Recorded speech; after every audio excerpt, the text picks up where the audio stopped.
Todas las Voces es un podcast de la Comisión de la Verdad, en el que escuchamos a analistas, investigadores, periodistas, profesoras, profesores y líderes de opinión cuyo trabajo contribuye a la comprensión de la verdad del conflicto armado en Colombia. Contrastamos puntos de vista y escuchamos todas las voces. Hola, les damos la bienvenida a este nuevo episodio de Todas las Voces. El tema de hoy es salud rural y conflicto armado en Colombia. Y tenemos 3 invitados para conversar sobre este tema. Quisiera darle la bienvenida a Mario Hernández, profesor de la Universidad Nacional. Bienvenido, Mario. Buenos días, Mónica. Muchas gracias por la invitación al programa. Quisiera que te presentaras un poco y cuál ha sido tu vínculo con el tema de salud rural, especialmente en ese link con el conflicto armado. Sí, bueno, yo soy profesor del Departamento de Salud Pública de la Facultad de Medicina de la Universidad Nacional de Colombia. Coordino el doctorado en Interfacultades en Salud Pública desde hace algunos años y en esta dedicación al tema de la historia de la salud, pues obviamente ha aparecido siempre la relación entre conflicto armado y salud en Colombia. Y ya más recientemente, una vez firmado el acuerdo de paz, decidimos conformar desde el doctorado, por una convocatoria muy amplia, una red de universidades y organizaciones sociales en salud para la paz, Red Salud Paz. Y estamos trabajando en esto en los últimos 3 años y bueno, siempre pensando en que se puede construir paz desde la salud. Muy bien, bueno, te voy a presentar también a tu contertulio que está en el Guaviare, Heriberto Tarazona. Bienvenido, Heriberto, desde San José del Guaviare. Buenos días, yo soy el coordinador de la Comisión de la Verdad acá en San José del Guaviare y tengo la oportunidad de trabajar y hacer el proceso de escucha desde la comisión en el sur del Meta y todo el departamento del Guaviare. En este proceso de despliegue territorial de la comisión nos encontramos con las comunidades cuando preguntábamos qué situaciones habían sufrido en el conflicto armado. Empezó a continuamente aparecer el tema de la afectación, la amenaza a un promotor, el desplazamiento o el asesinato de personal vinculado a la salud. Entonces, en ese proceso de escucha nos dimos cuenta de que ese era un tema que era de importancia para la comisión, además de que estaba pues conmontándolo por parte de las comunidades. Entonces, yo llevo 25 años, 30 años acá ya viviendo en el Guaviare, toda mi vida adulta profesional, y digamos que empecé a entender esa afectación y por eso empieza a ser parte de la ruta de investigación dentro de nuestro trabajo desde la Comisión de Guaviare. Ese fue entonces como la conexión. Excelente. Vamos a estar hablando un poco sobre qué ha aparecido en esa conversación con la ciudadanía. Y tenemos también al profesor Román Vega Romero. Bienvenido, profe, a este podcast de Todas las Voces. Buenos días, Mónica. Mil gracias por la invitación y buenos días a los colegas que están también de contertulios. Pues mi experiencia con la salud rural ha sido de la vida, realmente. Nací en una zona rural olvidada donde la tragedia de la ausencia de salud ha sido marca aún hoy. Y después como estudiante en la Facultad de Medicina de la Universidad Nacional de Colombia, también experimenté la situación de la ruralidad de nuestro país, en estrecha conexión con los campesinos y campesinas y comunidades de estos territorios. Y obviamente un foco, como también lo ha dicho Mario, desde la red de salud y paz ha sido comprometernos a fondo con las comunidades campesinas, indígenas, afros, con las mujeres, los jóvenes, en la lucha por la salud rural como una salida al conflicto, si eso fuese posible en nuestro país. Bueno, pues justamente sobre eso queremos empezar a hablar. ¿Cuál es esa situación si hoy viéramos una foto o escucháramos y nos imagináramos esa salud que hoy tienen, la situación de salud que hoy tienen las zonas rurales del país, especialmente en los territorios que han sido afectados por el conflicto y que además están sufriendo en este momento la pandemia. ¿Cuál es la situación de ahora de estas zonas rurales, profesor Mario? Pues Mónica, lo que vemos ahora en la pandemia precisamente es que se evidencia cada vez más, está ascendiendo, se evidencia la desigualdad acumulada en este país. La desigualdad que claramente es regional, pero también es étnica, es de género, es sobre todo de territorios, con unas enormes distancias entre lo rural y lo urbano. Y bueno, ya lo estamos viendo, en la zona del Amazonas, donde están los pueblos indígenas, pues efectivamente no hay una respuesta adecuada a esta situación, pero están en toda la exposición que ya estamos viendo con la enorme cantidad de contagios y el aumento progresivo de las muertes, en el área de Tumaco, en el área del Chocó, bueno, el Catatumbo, en la Guajira, ya empezaron a surgir todos estos problemas, pero precisamente porque allí es donde están desde hace mucho tiempo postergados los problemas, dejados, digamos, a la libre no expresión, porque resulta que el sistema de salud, de aseguramiento en salud, que entiende que todo eso es régimen subsidiado, pero que no es rentable ir a prestar servicios allí, pues ha abandonado. Es una respuesta absolutamente precaria en salud, y esto pues se expresa en todos los indicadores de las desigualdades el mundo rural y el urbano. Por ejemplo, en mortalidad materna son pasmosas, 4 veces más muertes maternas en el área rural que en el área urbana, por causas totalmente prevenibles. Desnutrición de menores de 5 años, mortalidad obviamente por el tema del conflicto, todo lo que implica asesinatos en adultos, sobre todo jóvenes, es impresionante lo que ha pues diezmado la población juvenil también en el campo. Bueno, todos los impactos que podemos ver con las cifras, pero además un desmantelamiento de la red y de la misión médica. No hay cómo tampoco prestar servicios de salud adecuadamente porque precisamente la misión médica está atravesada por el conflicto. Pero no hay respuesta tampoco, no hay una forma de construcción de soluciones o de respuestas adecuadas a esas condiciones. Entonces, bueno, la pandemia nos está mostrando eso y es un acumulado, como digo, de desigualdad, de abandono, de exclusión. Eso es lo que puedo decir inicialmente. ¿Cómo lo ve usted, profesor Román? Bueno, nosotros, quiero decir nosotros, varias universidades que pues ante esta tragedia de la ruralidad colombiana en materia de salud, hemos reaccionado tratando de investigar muy de cerca con las comunidades la situación. Hemos llegado a la conclusión de que lo que se produce en Colombia en la ruralidad es un estado de cosas inconstitucional pleno.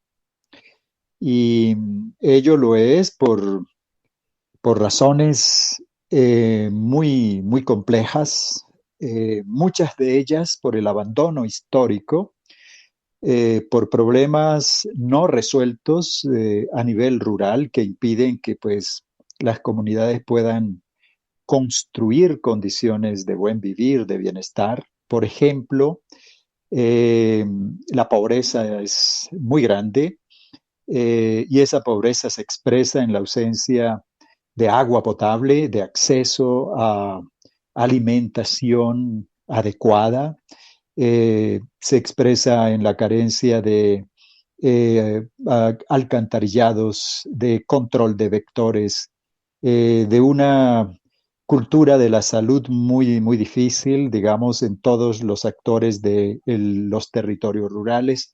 Y eso, por supuesto, tiene que ver con un Estado que no tiene una mirada para la ruralidad colombiana, que en términos de garantías de protección de la vida y de la salud de las comunidades. Es un Estado que hace presencia a través de otras formas que son lo contrario a la salud, a través de la muerte, de las acciones de guerra, de la eliminación y de la estigmatización de las comunidades rurales, de la no respuesta a necesidades tan fundamentales como, por ejemplo, el tema del acceso a la tierra, que es básico para que las comunidades rurales, campesinas, indígenas, todas ellas puedan crear condiciones, modos de vida adecuados que les permita tener una salud adecuada. Entonces, y todo ello cruzado por un conflicto donde la salud se ha convertido en parte de los planes y de las estrategias de guerra, que me parece que deberíamos verlo muy a fondo. De modo que esa es una situación de ese talante y pues que reclama de los colombianos una respuesta. De acuerdo. ¿Cómo se ha visto esto en las experiencias de escucha en el Guaviare, donde la Comisión de la Verdad ha venido profundizando un poco en ese tema, Heriberto? Los campesinos, sobre todo, hacen referencia y con ellos manifiestan, y no es fácil comparar cómo era hoy y cómo era hace 15, 20 años. Entonces, ellos, digamos que nos plantean que tenían el acceso al promotor de salud, que tenían un puesto de salud, un micropuesto, que no tenían que desplazarse hasta el área urbana para poder prestar un servicio. Entonces decían, ese cambio de modelo de prestación del servicio donde teníamos acceso a la garantía del derecho a la salud de manera más cercana con el promotor, sobre todo hacen mucha referencia a la labor del promotor de salud. Ese promotor rural que es un modelo de atención cercano a la gente, que escogen a una persona de la comunidad y se forma para que haga todo el trabajo de promoción y prevención, y que es, digamos, una carga fuerte, un componente fuerte dentro del área rural, porque hay niños que vacunar, porque hay control materno, porque hay toda una serie de actividades que se prestaban ahí en su comunidad, que estaban a menos de una hora a camino cuando más. Entonces, esa transformación del sistema de salud, el campesino la ha sentido muy, muy fuerte, y eso repercute también en la garantía de salud. El ejercicio de tener que movilizarse. Hoy todos dicen, sí, yo tengo un carnet de salud que me acredita como el régimen subsidiado, pero yo tengo que dejar mi finca y desplazarme 6, 5 horas hasta el puesto de salud a ver si alcanzo una cita médica que me den una ficha. Entonces, ese cambio de modelo ha sido un impacto muy fuerte en lo que hoy se presenta como garantía de la salud, y más en las condiciones que hoy tenemos con esta pandemia. Creo que se ha visibilizado más esa carencia, ese impacto de unas decisiones políticas de transformar el modelo de salud, sí, a partir de la Ley 100. Yo quisiera que hiciéramos una ronda entre todos para analizar si ha habido una respuesta institucional del Estado equitativa, o si ha habido de alguna manera un racismo estructural, como lo venía al comienzo planteando el profesor Mario. Han excluido históricamente a los indios, a las poblaciones negras, a toda esa gama de mestizaje que es gran parte de la población colombiana, ha sido excluida del poder, del manejo de la riqueza del país, de manejo de los recursos, y han inferiorizado biológicamente a esta gran parte de la población colombiana, lo cual se expresa obviamente en unas condiciones de vida terribles que nosotros estamos viendo cada día, no solo de modo presencial, sino también indirectamente a través de las imágenes que recibimos, como si estuviésemos en los peores rincones del planeta Tierra, donde los olvidados son justamente las personas que están en la peor situación. Si uno quisiera describir el dramatismo de esta realidad, pues sí ve la pandemia, pero también hay que ver actos como el que se produce en Tasajera recientemente, donde hay un montón de muertos por un camión cisterna cargado de gasolina, que atrae la atención de una población que son descendientes de afros, caribeños, ¿no es cierto?, postergados.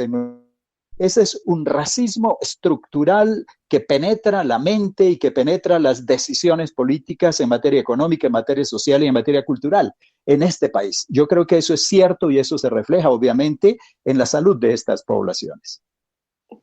¿Quién quisiera complementar esta mirada?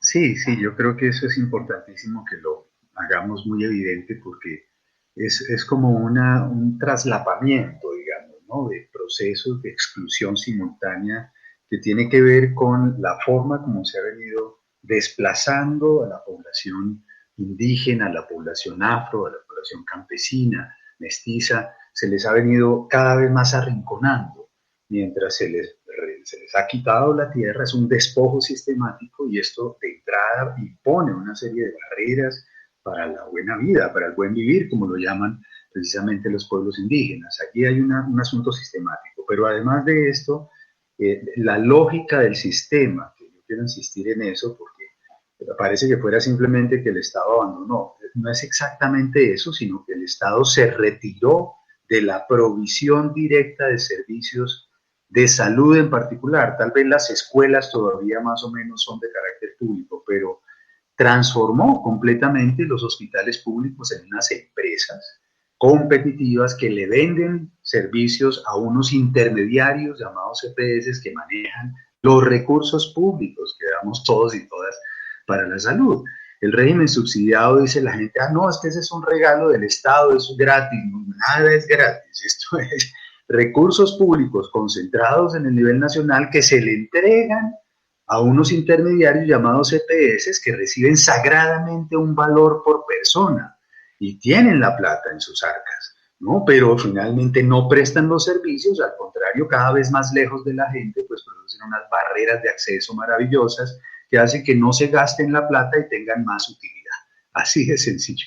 Entonces hay que entender que la lógica en que está estructurado el sistema de salud impulsa, sostiene, es decir, profundiza las desigualdades, profundiza el abandono del área rural y pues claro que los efectos se ven en las desigualdades, en los resultados en salud, que son absolutamente inaceptables. Y como en el área rural están los negros, los indígenas, los campesinos, pues son los que más quedan sometidos a esa situación. Luego es un racismo estructural del sistema y de la forma como se ha comportado este Estado con las poblaciones.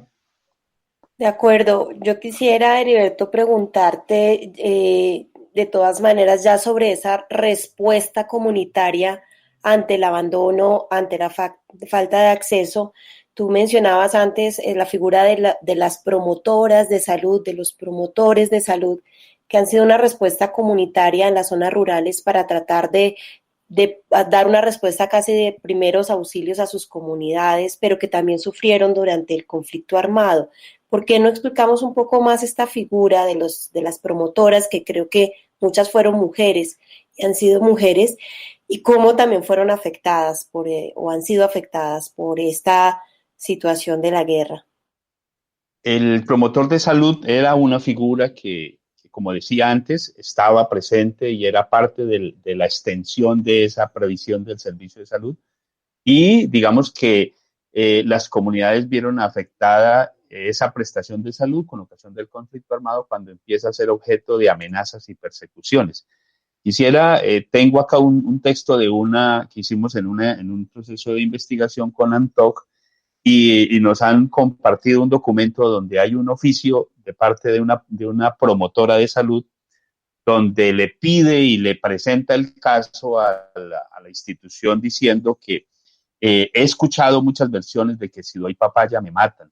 Entonces no me culpen porque no puedo ir a hacer el censo. Yo trato de cuidarme como sea, no saliendo con frecuencia. Ya no lo he puesto en conocimiento de la justicia porque alguien me dijo que no lo hiciera porque eso era torearlos a esa gente, porque todos se topan con la misma cobija. A ellos no les interesa sino juzgar y con eso ganan. Por favor, les pido me tengan paciencia. Voy a conseguir a un señor que en una moto me pueda llevar y traer a los ratos que pueda ir y hacer el censo lo más rápido posible. Esta carta de esta promotora diciendo y poniendo en conocimiento en qué condiciones presta el servicio y aún así, a riesgo de su vida, les plantea una estrategia para garantizar y para poder prestar el servicio de salud. Esas eran las condiciones en que cuando se agudiza el conflicto armado en el Guaviare, el promotor de salud, el enfermero, el auxiliar de enfermería que prestaba sus servicios en los puestos y micropuestos de salud, vivían y se volvían a empezar a volverse de manera cotidiana. En total, 75 personas del del sector salud acá en Guaviare fueron y denunciaron y presentaron denuncias como víctimas, como amenazas, como inclusive llegando a ocurrirse 7 asesinatos. Y en ese escenario, entonces, el modelo de salud también se transforma porque la institución no tiene cómo reaccionar y no sabe cómo reaccionar a esa situación con los promotores de salud. Entonces, simplemente lo que hace es traerlos para al área urbana, sacarlos o trasladarlos y termina siendo esa comunidad afectada porque ya deja de prestar el servicio. Digamos, entonces, ese es un momento también que se presenta por allá en el 2001-2002 y da paso a la transformación y a la casi que eliminación de ese servicio de salud a partir de los promotores y donde se desarrolla con fuerza el modelo pues, de empresa como prestadora de servicios de salud. Yo creo que los ejemplos sirven mucho para que la audiencia vaya como entendiendo qué fue lo que pasó en esa Colombia rural por cuenta del conflicto y que hoy paga en gran medida las consecuencias. No sé si de pronto, así como escuchábamos ahora este ejemplo de esta promotora, a los profesores Mario y Román se le viene algún ejemplo de cómo escenificar el impacto del conflicto en las comunidades rurales. Si quieren abonar con alguna experiencia concreta que refleje esto. Bueno, perdón de Mario, que es que me ha llamado la atención lo que se ha planteado sobre los promotores y promotoras rurales. Y de pronto quedaría la imagen de que los promotores rurales tienen dificultades para trabajar por el conflicto simplemente. Y yo creo que no, yo creo que el tema tiene raíces más profundas sobre lo que pasó con los promotores y promotoras rurales en Colombia. Recordemos que fue Héctor Abad Gómez, defensor de los derechos humanos, médico salubrista, fundador, entiendo, de la salud, de la Escuela de Salud Nacional de Salud Pública en Colombia.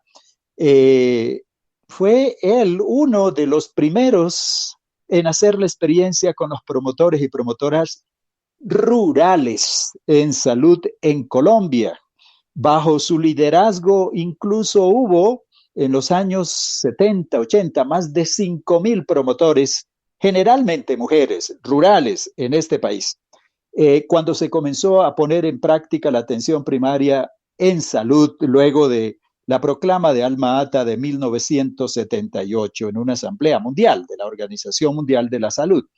Esa estrategia comenzó a implementarse y obviamente un puntal de la estrategia eran los promotores rurales, que hay que decir, los promotores hoy no son vistos solo como rurales, son promotores de salud que pueden jugar en el marco de la atención primaria un papel importante.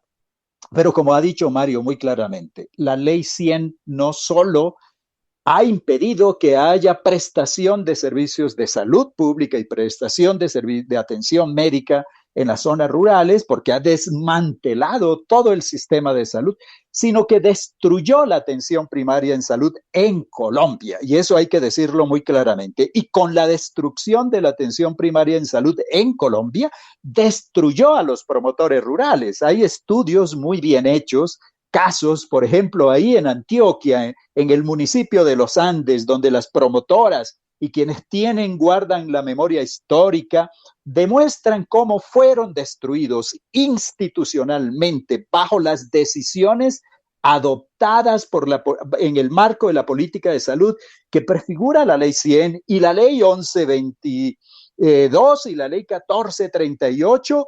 Y todas las decisiones que ha tomado este gobierno han destruido la atención primaria, incluso eso que hoy tienen como caballito de batalla que van a poner en práctica en las zonas rurales como el Guainía del tal Maité. Eso no incorpora esencialmente una lógica adecuada de convocatoria de las comunidades para hacer salud, de formar personas dentro de ellas que ayuden a construir la salud en los territorios. Yo creo que eso lo debemos tener muy claro. Y el problema no es solo el conflicto. Si creemos que el problema es solo el conflicto frente a la misión médica, estamos equivocados. Tendremos que mirar la cosa más estructuralmente y obviamente identificar todos los elementos que contiene el conflicto, que no es solo el asesinato o el secuestro de médicos, de enfermeras, de promotores. Esa es una de las aristas del conflicto. Hay expresiones mucho más profundas que para la Comisión de la Verdad son muy importantes. La primera pregunta que yo hago es, ¿por qué la salud devino parte de las estrategias de guerra de las Fuerzas Armadas de este país? ¿Por qué la salud devino parte de las acciones cívico-militares para llegar a los territorios, hacer inteligencia? ¿Por qué las Fuerzas Armadas de este país prohíbe el acceso todavía de medicamentos a zonas rurales? ¿Por qué las Fuerzas Armadas de Colombia bloquea el acceso bloquea alimentos a territorios junto con los grupos paramilitares? ¿Por qué, hay que decirlo, se usa como método de inteligencia las llamadas brigadas de salud en los territorios donde hay conflicto armado? Yo creo que todo eso es parte de esta denuncia y de esta indagación que debe hacer la Comisión de la Verdad. Y no es solo el tema del asesinato, que es deplorable, rechazable, no estamos de acuerdo con ello, pero esa es una de las aristas y yo creo que la cosa hay que verla integralmente junto a los problemas estructurales de la ausencia de instituciones estatales para garantizar el derecho a la salud de los colombianos y de las colombianas sin distingo de etnias, de razas y sin distingos de condición socioeconómica. Muy claro, profesor. Profesor Mario, por favor. Sí, yo quisiera simplemente agregar a esta reflexión que ha hecho Román un trabajo muy bonito que hizo una egresada de nuestro doctorado en salud pública y hoy profesora de la Universidad Nacional, Zulma Urrego, quien trabajó precisamente la relación entre las transformaciones del sistema de salud, los efectos del conflicto armado y la destrucción de una serie de programas sistemáticos muy importantes para atender a la población. Por ejemplo, el servicio de erradicación de la malaria, la forma como se destruyó todo ese contingente de personas que estaba al tanto de las enfermedades transmitidas por vectores, que era un programa del orden nacional, que tenía presencia en casi todo el país, porque efectivamente estas enfermedades son pues muy endémicas en todos nuestros territorios. Y bueno, eso se fue destruyendo precisamente porque el Estado transformó la idea de salud pública en una cosa absolutamente marginal también. Se supone que son aquellos aspectos que son de altas externalidades y que no tienen que ver con la atención individual, y entonces acabó con los programas de salud pública. Y esto obviamente en medio del conflicto, al contrario, cuando los mismos trabajadores del Servicio de Erradicación de la Malaria empezaron a protestar y a decir, oiga, pero mire que esto se necesita por esto y esto y esto, fueron señalados como colaboradores de la guerrilla, muchos de ellos fueron sometidos a situaciones de amenaza y muerte y toda esta cosa, porque estaban reclamando la presencia de un servicio tan importante en los territorios que eran de conflicto armado. Entonces, esa imbricación tan terrible que hay en nuestro país entre violencia y abandono y además una estructura estatal que es estructuralmente violenta, eso no lo hemos analizado suficientemente. Yo creo que la Comisión de la Verdad tiene una oportunidad enorme para mostrar esas relaciones y que hagamos conciencia como sociedad de que efectivamente la ruta que hemos transcurrido ha sido la de la repetición y reproducción de las desigualdades y las exclusiones, y que eso es la única forma. Si no superamos eso, no vamos a construir paz nunca. Así que, y al contrario, estamos devolviéndonos, el conflicto se está recrudeciendo justamente en medio de la pandemia, aprovechando las condiciones de la pandemia, ¿cierto?, para acabar con los liderazgos locales, sociales, de mujeres, ambientalistas, etcétera, que obviamente está imbuido en una disputa por las riquezas que tienen los territorios y obviamente el aniquilamiento de los liderazgos políticos locales. Así que, es decir, estamos reproduciendo otra vez un ciclo de violencia y tiene todo que ver con la salud y la forma como se relaciona salud, violencia y Estado. Esa es una cosa inevitable de pensar. Exactamente, pues yo creería que ya en este momento nos corresponde aprovechar las preguntas que nos dejan ustedes planteadas y las líneas de análisis para también pensar junto a ustedes perspectivas de solución y de no repetición. ¿Cuáles sería, qué características tendría que tener una salud rural integral que elimine justamente todas estas inequidades de las que hemos hablado hoy, pero sobre todo que repare los derechos de las víctimas del conflicto armado interno y no solamente de las víctimas, sino de todas esas poblaciones que han sido excluidas? Entonces, les devuelvo la pregunta más en el sentido de pensemos de cara a propuestas, cuáles serían esas propuestas para que la salud rural integral realmente sea democrática e inclusiva. Profesor Román. Bueno, gracias por esta pregunta que pues la hemos trabajado tanto tiempo con Mario y con tantos compañeros y compañeras en el país buscando alternativas a la realidad. Yo creo que lo que conocemos de esa lógica perversa del sistema de salud de Colombia, mercantilizado, intermediado financieramente, que pone en primer lugar la rentabilidad y la ganancia económica, esa lógica hay que destruirla. Si destruyeron lo que se venía construyendo en el país, ahora hay que pendular y decir, esto hay que destruirlo porque esto no garantiza los derechos en este campo de los colombianos y colombianas. Pero la pandemia también nos está enseñando nuevas cosas. Yo le comentaba a Mario ayer, tal vez en un diálogo furtivo de esos que a veces tenemos, que esta pandemia nos está diciendo que el modo como estamos pensando los sistemas de salud, pues tiene que llevarnos, tiene que ponernos nuevas preguntas. Yo solamente quiero decir esto. Por ejemplo, hoy estamos oyendo todos los días por la televisión y la radio a los epidemiólogos convencionales contar casos de infectados, muertos y recuperados, y hasta ahí va la epidemiología. Pero resulta que el tema de la salud tiene que ver con la destrucción de la naturaleza.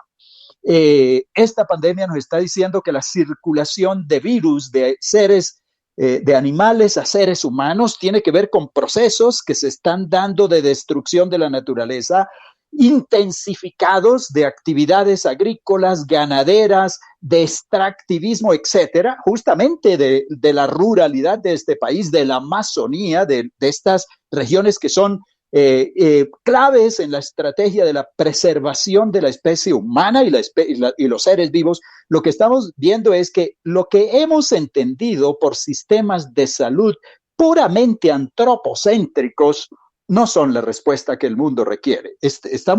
Yo estaba diciendo, habría que hablar de intersistemas de salud, de la posibilidad de sistemas de salud que cuiden la vida en su integralidad, no solo la vida humana, sino también la vida animal y la naturaleza en su conjunto, a través de la vigilancia en salud, de la participación de las comunidades. Y obviamente eso no se puede hacer a través del mercado, tiene que ser a través de un Estado renovado, poderoso, pero no en manos de la oligarquía, sino en manos de los sectores populares, que son los que pueden garantizar los derechos asimismo los derechos que están reclamando. Entonces tendríamos que fortalecer el Estado, fortalecer los sistemas de salud como sistemas públicos, los nexos entre los sistemas de salud como tales y obviamente garantizar el acceso universal a las acciones integrales en salud.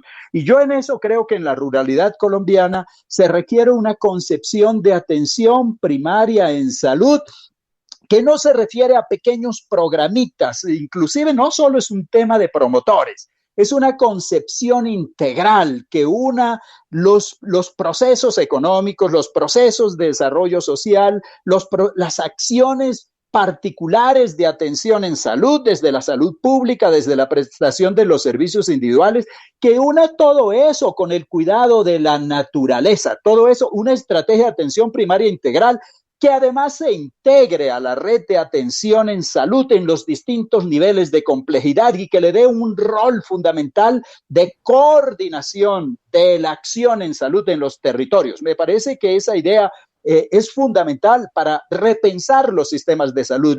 Lo que ha mostrado esta pandemia en todo el mundo es que todas las concepciones neoliberales de sistemas de salud han fallado y que por tanto hay que actuar en una dirección totalmente distinta, y esa es la oportunidad que tenemos en este momento. Muy bien, pues en ese mismo sentido yo creo que en toda la región de la Orinoquía, Heriberto, se han planteado propuestas de no repetición. No sé si ustedes tienen algunas que vengan un poco de las propuestas de las organizaciones sociales y de las diferentes espacios de participación donde se ha planteado las salidas. Heriberto.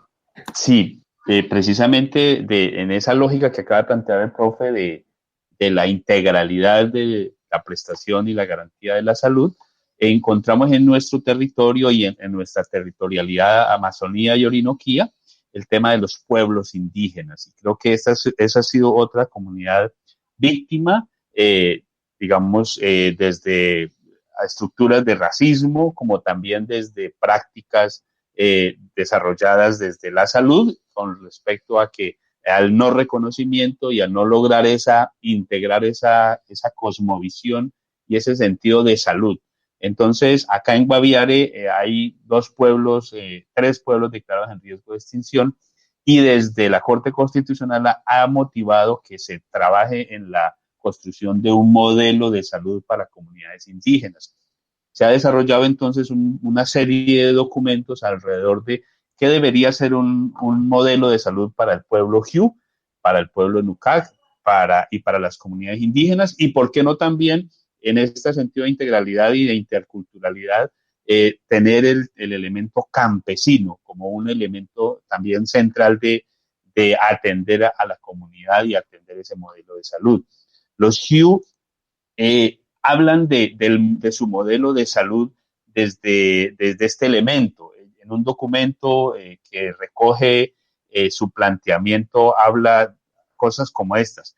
Si nuestro territorio está enfermo, nosotros estamos enfermos. La salud es vivir bien. Vivir bien es estar en nuestro territorio en paz. Mario. Sí, Mónica, yo creo que es muy importante que salgamos de este programa, de este análisis, con una idea de que es posible transformar lo que estamos viviendo desde hace tantos años. Y por lo menos desde la Red Salud Paz precisamente vemos el acuerdo final firmado en noviembre de 2016 como una ventana de oportunidad para la sociedad entera. No es un problema de reincorporación de exguerrilleros como lo quiere mostrar el gobierno actual, y creo que debemos defender de una manera consciente, colectiva, muy dinámica, muy clara, propositiva, la implementación del acuerdo final. Los 6 puntos tienen que ver con transformaciones de toda esta postergación tan espantosa y exclusión que ha tenido sobre todo el área rural. Si uno piensa en el tema de la tierra, de la reforma rural integral, de los planes nacionales para la reforma rural integral, donde hay un plan nacional de salud rural que debe ser planteado de una manera distinta, articulado a los PEDET, con un proceso de democratización, de transformación de la manera como está organizada la economía del narcotráfico, con sustitución de cultivos realmente integral, con una perspectiva de justicia, verdad, reparación y no repetición, y que permita realmente generar un proceso de fortalecimiento de una autonomía territorial, democrática, que reconozca la diversidad y al mismo tiempo supere la desigualdad injusta y evitable. Pues entraríamos en una ruta. Y allí, claro, se necesita una transformación estructural del sistema de servicios de salud, porque efectivamente lo que tenemos es absolutamente contrario a la respuesta adecuada que debe tener cada uno de estos territorios. Que implica lo que dice Román, un nuevo sistema de salud de carácter público, universal, diverso, que reconozca incluso, por ejemplo, los sistemas propios, el sistema indígena propio intercultural SISTI, pero también el de las comunidades negras, y bueno, genere la autonomía local que permita hacer esto en una perspectiva de buen vivir, es lo que hemos dicho, es decir, la relación entre sociedad y naturaleza tiene que ser una relación más equilibrada, consolidada, no de explotación, de degradación, de este extractivismo en todos los sectores que lo que hace es acabar precisamente con las condiciones de vida. Entonces, bueno, hay propuestas sobre esto y la idea es que no es un problema técnico, es un problema más de la sociedad entera, cómo logra poner estos elementos como prioridades de su transformación para superar las causas del conflicto y construir paz. Ese asunto creo que no lo podemos seguir aplazando, al contrario, la pandemia nos hace pensar que es el único problema cuando lo que tenemos es realmente una expresión de problemas acumulados, como hemos visto en este programa. Así que la idea es reorientar nuestro pensamiento y nuestra acción hacia una verdadera construcción de paz, usando como instrumento clave el acuerdo final de paz que se firmó en 2016 y exigiendo, obviamente, nuevos acuerdos de paz con actores armados en este momento. Bueno, muchísimas gracias por sus propuestas, sus visiones, y ahora los invito a que cerremos este podcast con sus reflexiones sobre lo que no debemos repetir, ese nunca más como sociedad en la salud de la Colombia rural, entendiendo que todos los actores armados y el propio Estado han hecho infracciones graves a este derecho, pero que no debemos repetir. Entonces, así, con esa pregunta, nunca más para la salud rural en Colombia, que no debemos repetir, profesor Román. Sí, gracias, Mónica. Lo primero que no debemos permitir que se repita es la guerra. O sea, lo que estamos viendo es que por el incumplimiento en la implementación de los acuerdos, lo que está sucediendo es el resurgimiento de la guerra. Esa es una amenaza seria para la vida de todos y de todas. La violencia que se extiende por Colombia hoy como una nube terrible es lo que estamos viendo en estos momentos. Yo creo que hay que impedir que asesinen a los líderes sociales, a los excombatientes que han estado en este proceso de reincorporación. Y obviamente hay que impedir que la salud vuelva a ser un instrumento de la guerra. Me parece que nosotros no debemos permitir eso, que deberemos denunciarlo. Y evitarlo implica que el Estado colombiano, que la Corte Constitucional, que el gobierno, ojalá un otro gobierno de este país, porque creo que este gobierno no va a avanzar en esa dirección, retomen la idea de que Colombia necesita cambios fundamentales. No solo los cambios relativos al sistema de salud, sino los cambios en general de las condiciones de vida de las poblaciones rurales de nuestro país, que hay que liquidar las desigualdades sociales. Yo creo que hay que avanzar en esa dirección. Eso es lo que no tendremos que repetir. Obviamente no tenemos que repetir que se respete la vida del recurso humano en salud, del personal de salud. Hay que preservarla, pero ello implica un pacto, yo creo, entre todos en el sentido de que la salud es un derecho que hay que garantizar entre todos los actores involucrados en este conflicto en Colombia. Hay muchas cosas que no hay que repetir en Colombia. Heriberto, ¿qué no debemos repetir nunca más en tema de salud rural en Colombia? Mónica, la indiferencia. Creo que los colombianos tenemos un patrimonio. Toda la sociedad, todo el pueblo colombiano con este acuerdo de paz ha ganado una oportunidad muy importante para pedir que la guerra no continúe, para pedir que la guerra se acabe, para que no repitamos esas historias de dolor, de desplazamiento, de despojo de tierras, de secuestro. Entonces creo que como ese gran grupo de seres humanos que somos la sociedad colombiana, debemos ser conscientes y acabar con la indiferencia. Eso pasa en Catatumbo, eso pasa allá en el Guaviare, eso pasa por allá en el Cauca. Creo que a todos la invitación es a que acabemos con esa indiferencia y nos sentamos y que nos interese lo que nos pasa a nosotros como sociedad colombiana. El acuerdo de paz es una oportunidad maravillosa para nosotros exigir y tener por fin un escenario de construcción de paz, de mejor futuro y mejor presente para nosotros y para nuestros hijos. Gracias. Muchas gracias, profesor Mario, que no debemos repetir nunca más como sociedad. Sí, creo que hay un elemento allí, es esta disputa guerrerista, aniquiladora del otro por cosas como las diferencias ideológicas, por la tierra, por la expropiación de recursos, esto de aniquilar al otro. Creo que ese es el núcleo duro de nuestro conflicto eterno y creo que deberíamos repensar el asunto. ¿Cómo reconocer las diferencias? ¿Cómo reconocer que tenemos posiciones distintas, pero que necesitamos tramitar eso de una manera democrática, de una manera que permita justamente construir, respetar la vida, cuidar la vida, más allá de la vida de las personas, la vida del planeta precisamente, con una posición de reconocimiento de la interdependencia. Somos seres humanos interdependientes, dependemos también de la naturaleza. Y esta idea absurda de la explotación sistemática de los seres humanos y de la naturaleza, pues no la podemos seguir impulsando y no podemos repetir esa lógica, porque es la base del aniquilamiento. Así que, bueno, ese es el punto central, no aniquilarnos, ver cómo podemos superar nuestras diferencias de otra manera.